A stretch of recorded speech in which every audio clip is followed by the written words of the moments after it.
तोते की माँ मोरनी। एक बार मोरनी पेड़ के नीचे सोई हुई थी कि तभी उसके सर पर एक अंडा गिरता है। वो चौंक कर जाग जाती है तो अंडा फिसलते हुए जा रहा था। मोरनी जल्दी से उस अंडे को पकड़ लेती है और गुस्से से कहती है, अरे ओ अंडे, मेरी अच्छी खासी नींद खराब कर दी और अब कहाँ जा रहा है? रुक रुक, तुझे अभी मैं फोड़कर मजा चखाती हूँ। मोरनी अंडे को फोड़ने ही वाली होती है कि वो अचानक से अंडे से एक आवाज सुनती है, माँ माँ, मुझे मत मारो माँ, मुझे मत मारो। अरे, ये अंडा बोल रहा है क्या? ये आवाज सुनकर मुझे इस अंडे के प्रति दया क्यों आ रही है? पर ये माँ किसे कह रहा है? इतने बड़े पेड़ से गिरने पर भी अंडे को कुछ नहीं हुआ। लगता है कि ये कुछ स्पेशल अंडा है। मोरनी उस अंडे को फोड़ने का विचार छोड़ देती है और उस अंडे को अपने घर ले आती है और उसका अच्छे से ख्याल रखने लगती है। दूसरे दिन मोर घर आता है। घर में अंडे को देखकर कहता है, अरे मोरनी, ये किसका अंडा उठा ले आई तुम? खुद के बच्चे नहीं है तो तुम किसी के भी अंडे चुरा लाओगी? अरे, ये क्या कुछ भी बके जा रहे हो आप? मैंने कोई चोरी नहीं की। अरे, ये तो भगवान का प्रसाद है। शायद मेरी माँ बनने की इच्छा भगवान इस तरह से पूरी कर रहा है। मोर और मोरनी दोनों मिलकर अंडे का ख्याल रखने लगते हैं।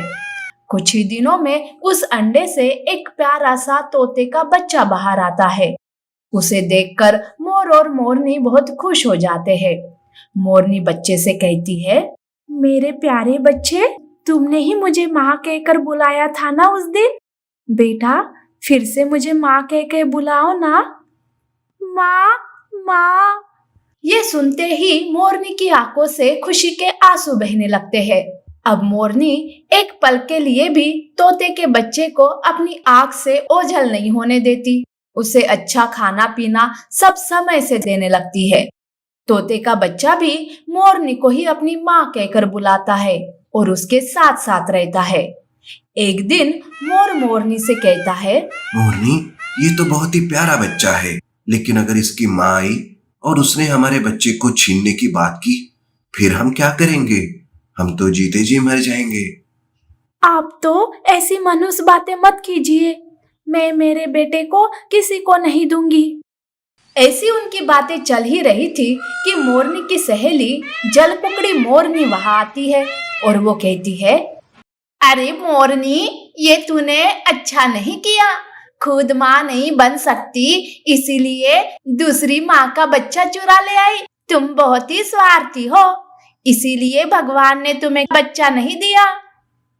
उस मोरनी की जली कुटी बातें सुनकर मोरनी रोने लगती है। तब तोते का बच्चा उसके आंसू पोंछते हुए कहता है, माँ रो मत, आप तो मेरी जन्म देने वाली माँ से भी ऊपर हो। यूं दूसरों की बातों से दुखी मत हो माँ, मैं आपका बच्चा हूँ और हमेशा रहूंगा। मोरनी बच्चे को प्यार करने लगती है। मोरनी तोते के बच्चे को उड़ना सिखा रही थी कि तोते के बच्चे को एक शिकारी दिखाई देता है जिसने मोर पर निशाना साधा था। तोते का बच्चा बाण से तीर छूटने से पहले ही उस शिकारी के सर पर बैठ जाता है और सर पर चोंच से मारने लगता है, जिस कारण शिकारी का निशाना चूक जाता है और मोर बच जाता है। मोर और मोरनी अब तो उस तोते के बच्चे से और भी प्यार करने लगते हैं, पर उनका प्यार वो जलकुकड़ी मोरनी को सहन नहीं होता। अरे, ये तीनों कैसे प्यार से रह रहे हैं, इनसे तो अब ये बच्चा दूर करना ही होगा। मैं इस तोते के बच्चे की असली माँ को ढूंढ कर लाती हूँ। वो जलकुकड़ी मोरनी तोते की माँ को ढूंढने लगती है। एक पेड़ पर उसे वो तोता माँ दिखाई देती है जो अपने बच्चे के लिए दुखी थी। मोरनी उसे सारी बात बताती है और उसे बच्चे के पास ले आती है। वहाँ माँ तोता देखती है कि उसका बच्चा बड़े ही प्यार से मोर और मोरनी के साथ रह रहा है। तब वो कहती है, मैं इस बच्चे की असली माँ हूँ, पर आप दोनों का प्यार देखकर मुझे लगता है कि मेरे बच्चे के दो माता पिता है। मेरा बच्चा बहुत ही भाग्यशाली है जो इसे इतना प्यार मिल रहा है। माँ तोता भी अब उन्हीं के साथ रहने लगती है। जल कुकड़ी मोरनी तो अब जल जल कर पानी पानी हो जाती है और तोते का बच्चा अपनी दोनों माँओं के साथ खुशी से रहने लगता है। Golden parrot and bamboo house. एक सुनहरा तोता बाघ ने बनाए हुए पिंजरे में कैद था। बाघ ने उसे अपने मनोरंजन के लिए कैद करके रखा था। बाघ शिकार पर गया था। तब सुनहरा तोता खुले आसमान को देखकर मन ही मन में सोचता है, कितने दिन हो गए खुले आसमान में उड़े हुए, वो भी कितने अच्छे दिन थे। खुले आसमान में उड़ने का मजा ही और था, पर अब मैं भी क्या कर सकता हूँ। तोता ऐसे सोचकर उदास हो जाता है। तभी वहाँ एक बंदर आता है। सुनहरे तोते को उदास देखकर वो उसके पास जाता है और कहता है, अरे सुनहरे तोते, तुम ऐसे क्यों उदास हो? क्या हुआ? बाघ ने तुम्हें आज खाना नहीं दिया क्या? खाने की क्या बात कर रहे हो बंदर, मैं तो ऐसे कैद में रहते रहते ऊब गया हूँ। मुझे बाहर निकलना है, खुली आसमान में उड़ना है। पर तुम इस बाघ के कैद में कैसे आए? उसने तुम्हें कैसे पकड़ा? क्या बताओ बंदर भाई, मैं ही बेवकूफ था जो उसकी चिकनी चुपड़ी बातों में आ गया और उसका गुलाम बन गया। वो तो अपने मनोरंजन के लिए कभी मुझसे गाना गाने के लिए कहता है, तो कभी किसी जानवर की आवाज की नकल करने के लिए कहता है। मैं तो थक गया हूँ। तो फिर ठीक है, आज मैं तुम्हें उसकी कैद से आजाद करता हूँ। ऐसा कहकर बंदर पिंजरे को तोड़ देता है और सुनहरे तोते को आजाद करता है।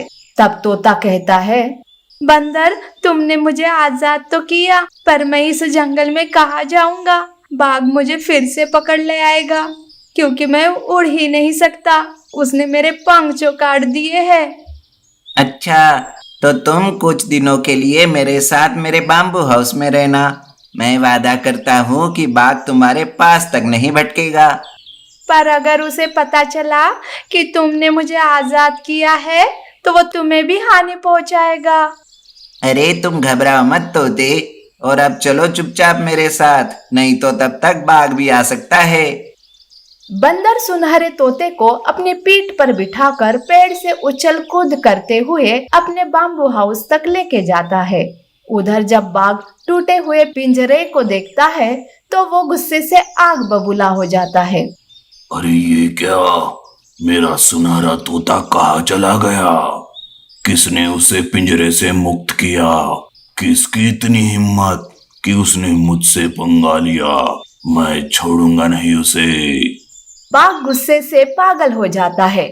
वो हर एक जानवर का घर में सुनहरे तोते को ढूंढने लगता है, उनके घर तक तोड़ने लगता है, और अगर कोई उससे इसका कारण पूछे तो वो उन्हें मारने भी लगता है।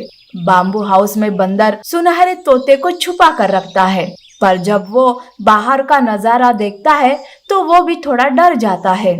तभी बंदर सुनहरे तोते से कहता है, अरे तोते, बाघ तो सच में बहुत ही गुस्सा हो गया। वो तुम्हें ही ढूंढ रहा है, जानवरों को मार रहा है और उनके घरों में घुसकर घरों की तोड़फोड़ कर रहा है। बाप रे, अब तो मैं गया और तुम भी। हम दोनों को अब कोई नहीं बचा सकता। अरे सुनहरे तोते, थोड़े शांत हो जाओ। तुम आवाज की नकल कर सकते हो ना, तो फिर ठीक है, आज तुम शेर की ही नकल करना। देखना मैं क्या गेम खेलता हूँ। बंदर बाम्बू हाउस से बाघ को देखते रहता है, और जैसे ही बाघ बाम्बू हाउस के नजदीक आता है, बंदर सुनहरे तोते को इशारा करता है और उसे नाटक शुरू करने के लिए कहता है। अरे वाह, कितना स्वादिष्ट था सुनहरा तोता, इसे खाकर तो मुझे बहुत मजा आया। महाराज, क्या आपने बाघ के सुनहरे तोते को खा लिया? अरे अरे अरे, ये तो बिल्कुल अच्छा नहीं हुआ। वो बाघ आपको छोड़ेगा नहीं। तुम चुप करो बंदर, वो क्या मेरा बिगाड़ेगा, मैं ही उसे खत्म कर दूंगा। सुनहरा तोता शेर की नकल करते हुए दहाड़ मारता है। इससे बाहर खड़ा बाघ डर जाता है। उसे कुछ पता ही नहीं रहता कि वहाँ तो कोई शेर नहीं बल्कि सुनहरा तोता ही है, जो कि शेर की नकल कर रहा था। इस तरह से सुनहरे तोते की जान बाघ से बच जाती है और बाघ ही वहां से डर के मारे भाग जाता है। इस तरह से सुनहरे तोते की जान बाघ से बच जाती है। कुछ दिनों तक बंदर के बाम्बू हाउस में ही सुनहरा तोता रहता है और जब उसके पंख आते हैं तब वो वहां से उड़कर निकल जाता है।